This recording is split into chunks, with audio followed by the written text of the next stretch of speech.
What's your name again, bro? Don. Everybody Don. calls me WhiteBoy Money. WhiteBoy Money. It's very tough, but it's at the end when I'm sitting there in the house, I don't want my son to be embarrassed to see this for his friends. But look, there's his dad out there. He's a freshman, got accepted for varsity football, tight end.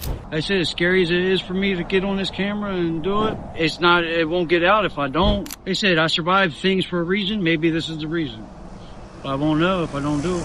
How long you been on the streets out here? Out in the elements, probably, let's say 6 months. It was last spring. You know, I've been homeless a little while. I've been sleeping in cars and in my cars and stuff, but out and really just being homeless without no kind of shelter, pretty much this whole year. So far. My dad, my great-grandpa, they were all truck drivers. All I've ever known was truck driving, really. So it was nothing. I was driving without a license. My dad said, when you turn 18, I'll pay for it if you pass the first time you go. I went, this is back, you just took the test, did the driving like a driver's license. Now you got to go to school and go through all that you have them. So it's a lot more difficult to do it now, but I passed it all, made him pay for it. If you had to say one thing that mainly led to the situation you're in now, what do you think that would be? Like, is there anything you would correct in your life? I mean, I know drugs have a big part of it. I mean, ultimately, I got to realize that as much as I feel like they get me through things, right, they also hold me back from more possibilities. I also hold myself back from a lot more possibilities that I know I'm capable of, but yeah, like I said, I'm good at a lot of things. You know, I've always been a truck driver, and that spends a lot of time by myself. And having anxiety is not always the best because I'm always in my head, and it really just broke myself down. I never had a family until I started creating one. Like I said, me and my wife was married 13 years, a high school sweetheart. Yeah. I mean, we literally learned how to grow up together. But then when we split up, and it ultimately come from drugs, she was book smart, I was street smart, so we kind of different paths. She's from a country in Ohio, I'm from the city in Baltimore. When we finally split up, she took forever away from me, and that left me just kind of lost. And because that was my family I built, I finally had what I always wanted. You know, I had a mother that brought me up, my father, he was always in the streets running around, which, you know, I don't look down on him for it, but you know, I think it actually helped me because it allowed me to create the man I am versus him make me the man that he wanted me to be, like most people. What's the worst thing about being out here for the people that might be listening? Why should they stay out the streets? It sure ain't for everybody. I've seen some tough, bad, surviving individuals break very fast off of just something they thought they could handle. You know, it's not for everybody. And I mean, ultimately, it's not for anybody. But some people can handle different situations. For me, I look at it, it's almost, it doesn't scare me as much as I know it should, because I see people like that. But the worst thinking is, like, I was sick one time. I just wanted somebody who could give me a water and rub my head and say it'd be okay. And I knew it was impossible. That was the worst, that's the worst feeling about it all. But it's also contradict the best feeling, to sit there and be peace and quiet, where I don't have to answer to nobody. The scary part, I've said it a couple times, is like I'll be walking with a buddy or something, I go, you know, you're the only person in this world who knows where I'm at right now. And that's getting deep into a situation. And it was like, but it also, like I said, it's scary. Like, if I didn't have a couple people back here, or if I went somewhere else, like relocated, was by myself, exactly by myself, and I died, or something, how long would I lay there for some of my family? Imagine if I was deep enough in the woods where nobody could walk by and smell the body. Right. You know, I mean, just getting real as it could. Would I lay there until I turned to bones, or until they renovated the land, somebody bought it and tried to build a house? How did the police treat you out here? Did they mess with you? Back when I first came, it was because there was a lot of partying. Right. Not that I don't, but people, I'm almost respected because I keep order around there. I don't have, you know, I handle everything smart. I don't have drug dealers coming in and out. I go away. You know, I don't hustle or deal or, you know, have any of that going on. I clean up the trash. I don't leave it all in that. So that's your home. You treat it like it's your home. You respect it. Yes, exactly. I respect it. And anybody else that comes in is going to respect it too, or you got to go or pay the consequence. Because I've treated it as it's. Well, the worst thing about being on the streets, I think, is not having a home. Once you can find somewhere that you know you coming to every night, that could give you some stability. But that's the best part of being in this situation. Yeah. It's my place to go to. Every night. As homeless as it is, it's still my go-to. It's nice to have somewhere to go. And when I was in the city, I said, where do you live at? You don't know. No, right here. Right here. That's where y'all gonna live. Take your shoes off. You're in my living room. That's where I was. That's a little more, fearful than coming where I'm at now. You got kids? How many kids you got? Got one kid. One kid? My son, he's 15. He awesome. He's a freshman this year. Got accepted for varsity football. And he's got the great family. He lives with his mom. It's been years since last time I seen him. I held him on my shoulders. Now he could probably pick me up, put me on his shoulders. Yeah, it's crazy. And but like I said, it needed a chain to break somewhere because, like I said, my family was always broken and not the normal kind of family. My mom always got high. The best relationship I ever had with my mom was getting high with her until I found her. After the night that we partied all night. How old were you when that happened? That was 8 years ago or so, 9 years ago. 9 years ago? Yeah, I don't even remember the exact year. It was on Halloween. And sorry, bro. It's all right. I mean, she was also sick in her own ways. She had health problems. And that's ultimately why she got as high as she did until the inevitable happened. So, honest question: do you believe you're going to get out of the situation? I know I'm going to get out of the situation. You do? I know I am. You always felt like that? I find a way. I'm going to adapt. I survive. So I need money. I find a way to get it. I don't steal. I'm a worker. He said, well, if you don't have a job, how are you considered a worker? I'm out literally. If you look for work, work comes to you. If you're looking for it, it'll pop up. And maybe not as much as you'd like to, but it will eventually. Or instead of out there panhandling, say, with a sign, homeless and hungry, can you give me money? I got a squeegee and a Windex bottle. Yeah. I'll pay for the dollar you give me. Or walk around the parking lot and say, hey, you need help loading your groceries up. You see a little older lady. Not that I'd help her for free, but it's still versus going up and just asking her for money versus where a lot of people still do. So if you out there doing that, how much you think you make on an average day?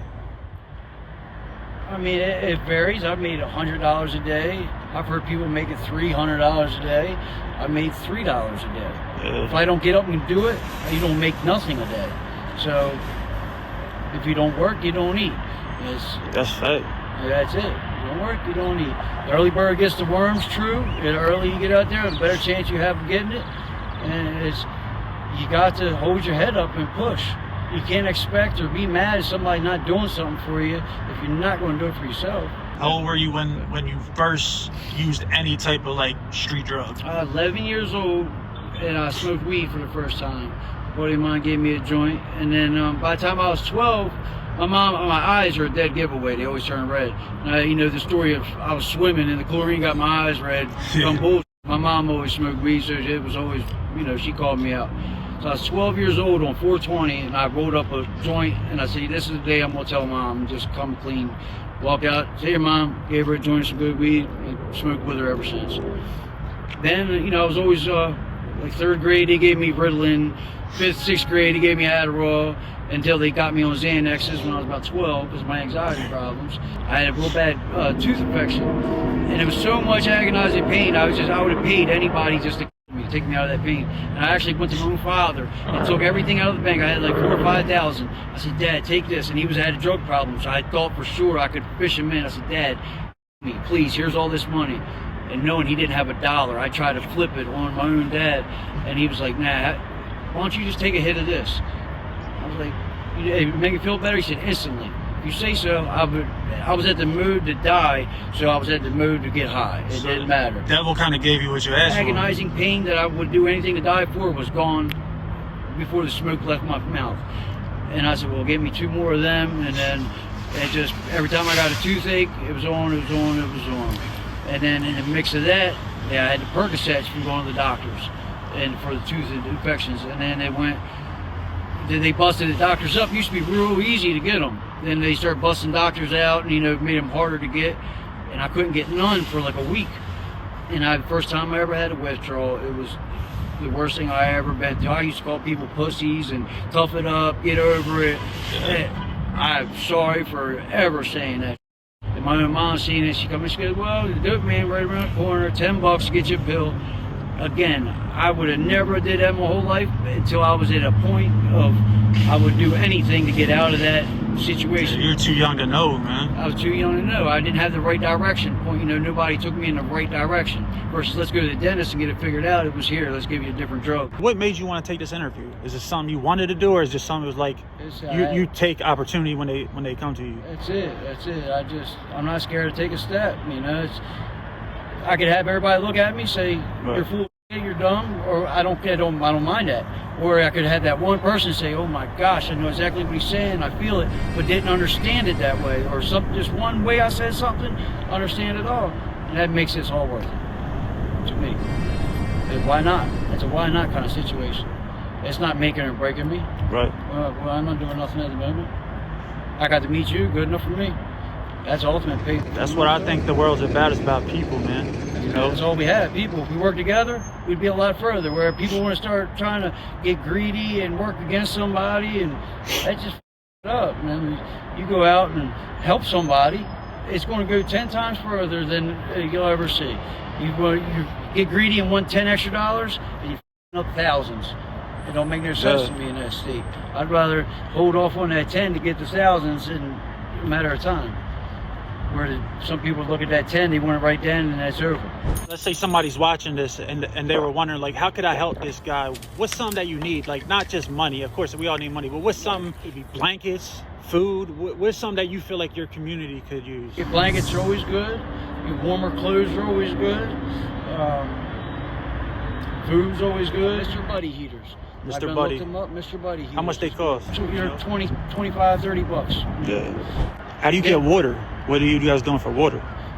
Go in the bathrooms for water. A lot of people help us out with like bottle, cases of bottled water. Yeah. So now split them up. The preacher comes there and he helps us out every other week, so to say. They got people come back there that know you're there. Yeah. He knows I'm there. He comes back here, gives us like for three bags. He'll give us 2 bags of lunch for every bag.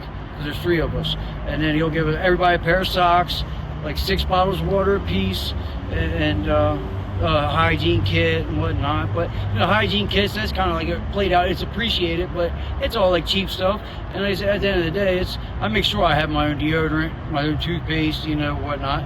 The good or better name brand stuff, so to say. Like I said, not being unappreciative of it, but at the end of the day, that turns more of a waste than anything. I wind up having a bunch of all these soaps and stuff. So no deodorants, we don't need them. Nah, we good. Y'all can use all the help you get, pretty much, right? Pretty much. That explains a lot right there. All the help I get. We see people struggling every day, and a lot of people, they don't want to film this, man. Right. Well, did you see what I did earlier? What? And this is something I love, and I'm actually really known for it. And it's like one of the things I'm proud of in life.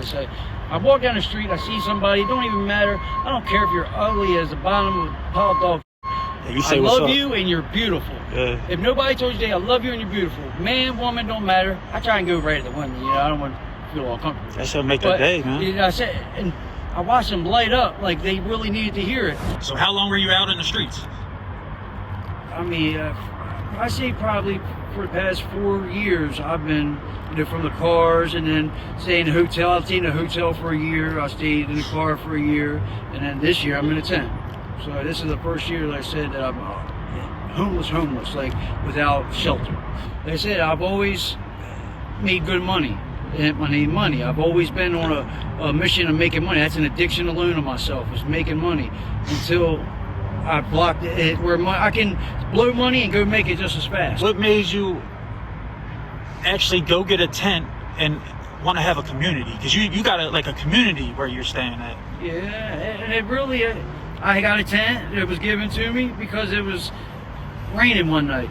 I said, shit, I pulled up there, got high one night with everybody, brought in, I had a good old time, broke the ice. And bought some bread and some turkey and maybe had some dinner before we passed out on the floor. Did that a couple of nights, and then somebody said, "Hey, I got an extra tent because it was going to rain tonight." I popped it up and I was in that, and then everybody wound up leaving. And one day I'm sitting there by myself, like, damn, it's just me here. And I said, well, there's an extra tent. I'm down, I don't know, walking in the city, going to go get something. And somebody said, what are you doing tonight? I said, I don't know, chilling. He said, what are you doing? I said, I don't got nowhere to go. I'm walking around. I said, yeah, come on, I got an extra tent. You know, just, I couldn't stand the thought of having a tent, knowing this person ain't got nowhere to go. And that's how it was given to me. And I know that helps me survive a little easier. So I got offered it off, and one person came, and then the preacher brought another tent one time in case we needed it. And same situation, somebody else came. I said, hey, I got a tent, here you go. And there's 3 of us hanging out there, and they all kind of look at me because I teach them, you know, look, I look at the weather, I prepare them for, you know, the scariness, like this cold that came. I said, wow, this next rain, guys, after that rain, that's when you're going to feel the cold. So start getting your blankets, try not to buy a dime of weed, buy a new fleece blanket or something, buy an extra pair of socks. Even if you don't need it now, start stocking it up because you're going to need that. And so much as little tea light candles, and they didn't see it at the time until the middle of the night and they're cold. I said, light a couple of them candles in the tent. And he said, damn, it warmed up in here. Yeah, just little tricks like that. It's common sense goes a long way. What did the people that you live with think about this? Did you tell them that you was going to do an interview, or they? Yeah, I told them about it, and you know, what they think? They know I'm always into some kind of economic position because I'm always open. You know, I go out and do things. You know, I've been on I do a lot of freestyling too, and and I'll be down in the city. You know, I'll be the only white boy with 1,000, you know, black people. I produce music, so. And then they'll go, yeah. I've had to sign contracts, you know, so they can put them out there because record producers, you know, have their law or well, I don't know, whatever. I refuse to get You ever made a song or any music? I just do it for them. It's all freestyle. I simply get all my payment enjoyment out of watching somebody go, damn, look at the white boy just killed it. Well, maybe one time if you want to, you can freestyle on the camera, bro. No Put it out there. Anybody wants to battle? Come on. I have fun. You can beat me. I can shake your hand like a man. There ain't nothing wrong with that. There's always somebody better in this world. But it's all in fun. That's it. If it's going to let you allow to have fun, I'm gonna play on the playground too. I just want people to be their real selves. A lot of people hide who they are. They're so scared to be themselves. We need humanity. We all scratch our butt and snipped it at one time. I'll say it. Don't be scared. Because you would think that only somebody in your situation is going to feel this. There's probably somebody that live in a big house that got money that can feel what you're saying because they stuck too. That's awesome. And like I said, it don't matter. I've been wealthy. I've been at the bottom. What was the worst place you ever lived since you've been homeless? Like, is there a place that you remember that stuck out? Like, this place, I had to get up out of there. The city, I had to get up out of there. And that's like my home. Like, that's where I feel most comfortable. But when it comes time to go to bed and sleep with no closure, I'm tough. And I say I was scared. I was scared. I woke up to people getting robbed next to me. I woke up to gunshots. That was the worst living situation. I got to get up out of there. That's what brought me out here. I got to be close to the city, but still out of it. That was the worst. So, what do you think? What do you think that you need? Like, what is the thing that you're working towards? Like, you say, if I had this, I would be good. What is one thing? Is there anything like that you could think of that you dream about? Like, is it a dream? Is it a career? Is it a family member? It's something I've always had my CDLs, and it always gave me a good paying job to get back into, and I f***ed up and let them go throughout my different steps of pushing my luck. You know, I got a bit, I f***ed them up myself, and that was the worst thing because that always, throughout prison, throughout hard time, good time, I always had a good paying career, whether my background or not. They're always, truck drivers will never extinct. My dad always said it too. Don't ever f*** your license up. And I f***ed them up, and that's ultimately what got me at the bare minimum to get by. What you need to get them back? Is it possible? Oh, for sure. I done went through the suspension. I ultimately got suspended because I kicked dope, got on methadone. And I was driving for speeding down the road one day, got pulled over, and I had my lockbox full of methadone. Cop said, what's in there? Methadone. When was the last time you took it? Whatever, long story short. They automatically suspended my CDLs for a year because I had possession of a controlled substance, even if it was in my name, a controlled substance in my possession. I don't want my son to be embarrassed to see this or his friends, but look, there's his dad out there, or whatever. But ultimately, when he grows up and sees the real point of this, you know, your dad was real, or my dad was real. He went out there and told something, and then if it helps somebody survive, or understand it.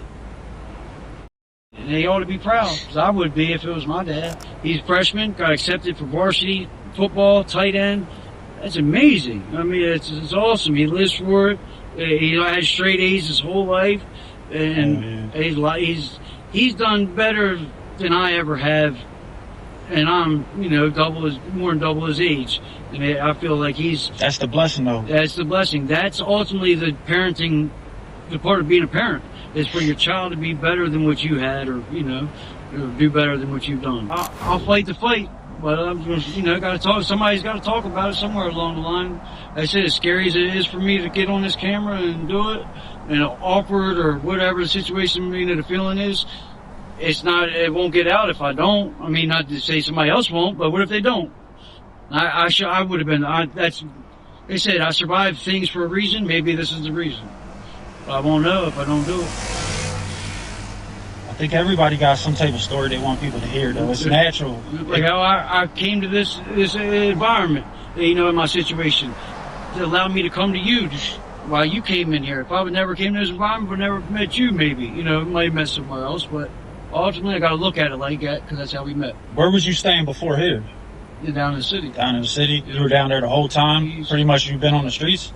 Yeah, other than when I had a car, and then I slept here in the Walmart parking lot. I used to go for the Walmarts all the time, and I knew that from truck driving. I knew it wasn't illegal to sleep in a car, because I had bad tags and no insurance, and I didn't want cops to roll up on me while I had weed in my lap or drugs in the ashtray or whatever. Was that the first place you were homeless? Was in a car? Yeah. Like that, you thought that was probably going to work. Like you could live there until you get figure things out. Well, yeah, I was in a car, and then I wanted some rooms, so then I got hotels. I even bought a shed one time. I took a shed and I redid it. Had drywall, carpet. Made a little apartment. It was for a company I worked for on their property, and then eventually just weaned myself out of it, and then it was cool. I mean, I lived there a whole year. I mean, I lived good, and anybody seen it was like, what? It just called it the crack shack. Everybody want to get sign the wall, come back here. You make the best out of what you have. I've always been one with that. You make the best out of what you have. You need a hug, they're free. Come get one. So that's what I put. You want to catch a buzz? I'll smoke a blunt with you. Bring half, because I'm a little broke.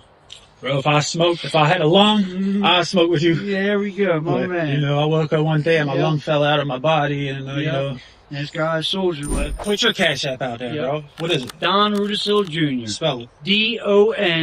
DonRudisillJr. And it'll come up money. That's me.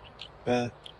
Yeah, that's the best way. If y'all want to help, if you really feel inspired, man, send a man $5. $2. Send him $1 and say, hey, I'm cool. Keep your head up. Yep, just to say something in the notes. Just say, hey, I'm thinking of you. Trust me, that means a lot, just hearing that, thinking of me. When I'm out here and people say that, they go, man, I don't have no money, but how are you? That's way better than any money to me. I love y'all, and you're beautiful. Simple as that.